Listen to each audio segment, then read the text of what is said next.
could try to turn off the sun, I'm still gonna shine away, yeah, and tell everyone we're having some fun today. We can go wherever you wanna and do whatever you like. Let's just have a real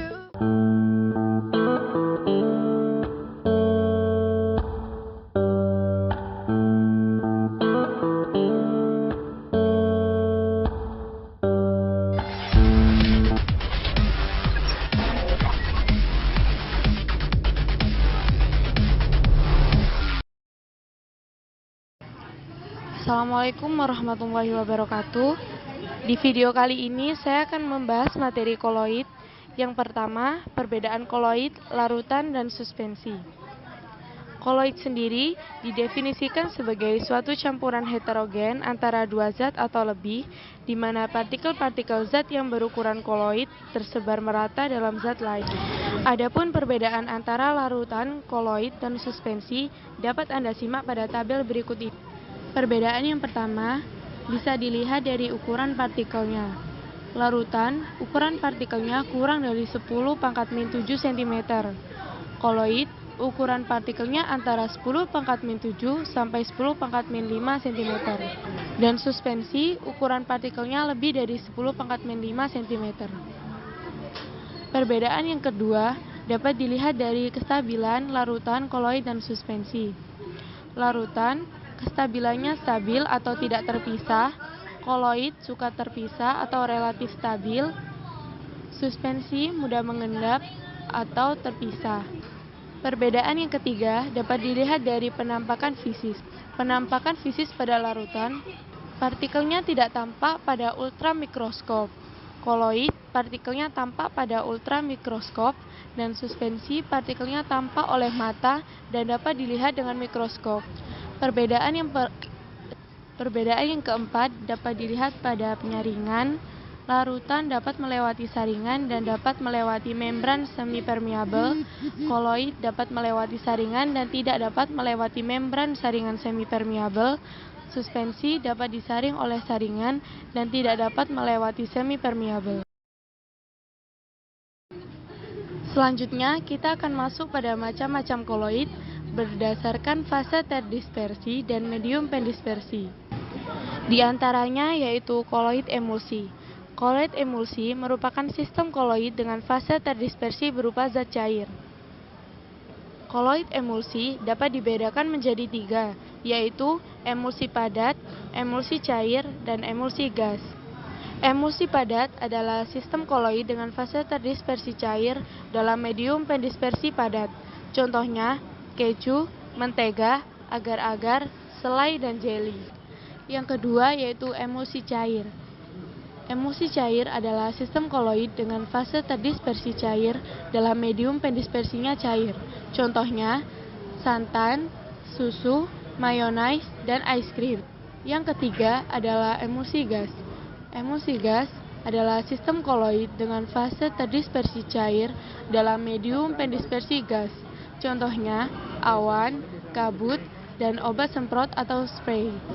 Berikutnya yaitu koloid sol. Koloid sol merupakan sistem koloid dengan fase terdispersi padat.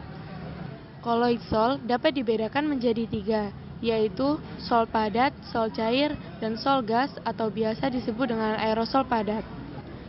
Yang pertama adalah sol padat.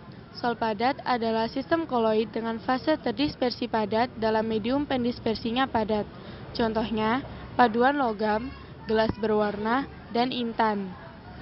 Yang kedua adalah sol cair. Adalah sistem koloid dengan fase terdispersi padat dalam medium pendispersi cair. Contohnya, kanji atau tepung dalam air, cat, dan sol belerang.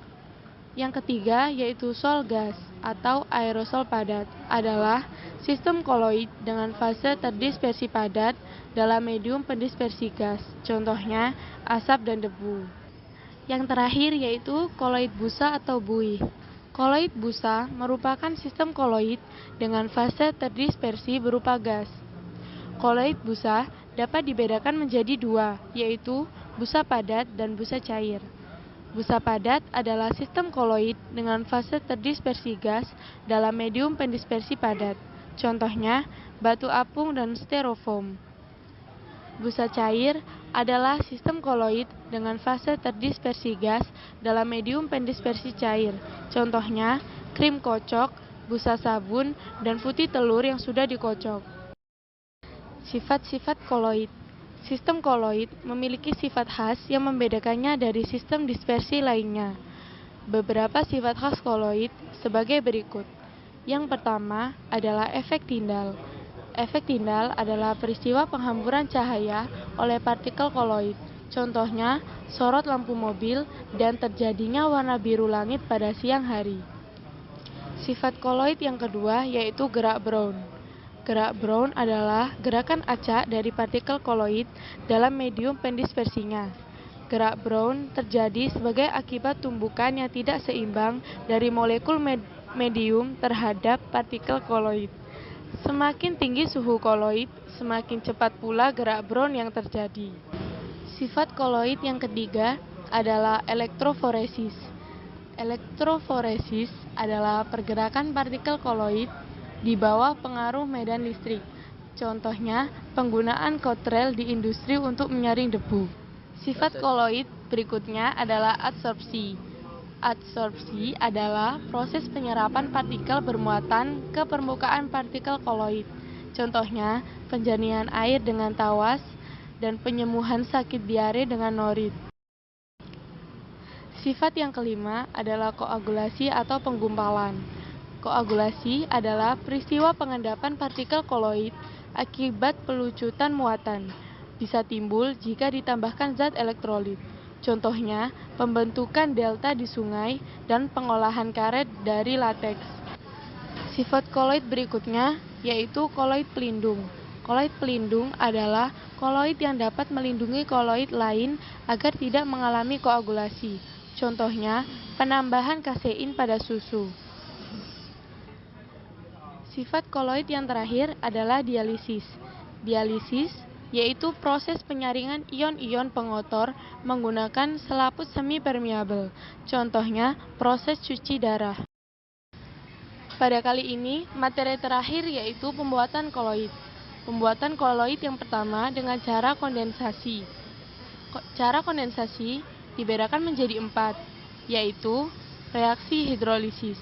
Contohnya, pembuatan sol FeOH 3 kali. Reaksinya, FiCl3 plus 3H2O menghasilkan FeOH 3 kali plus 3 HCl. Kemudian, reaksi oksidasi. Contohnya, pembuatan sol belerang 2H2S plus SO2 menghasilkan 3S plus 2H2O. Demikian tadi sedikit penjelasan dari saya mengenai sistem koloid. Semoga bermanfaat. Wassalamualaikum warahmatullahi wabarakatuh.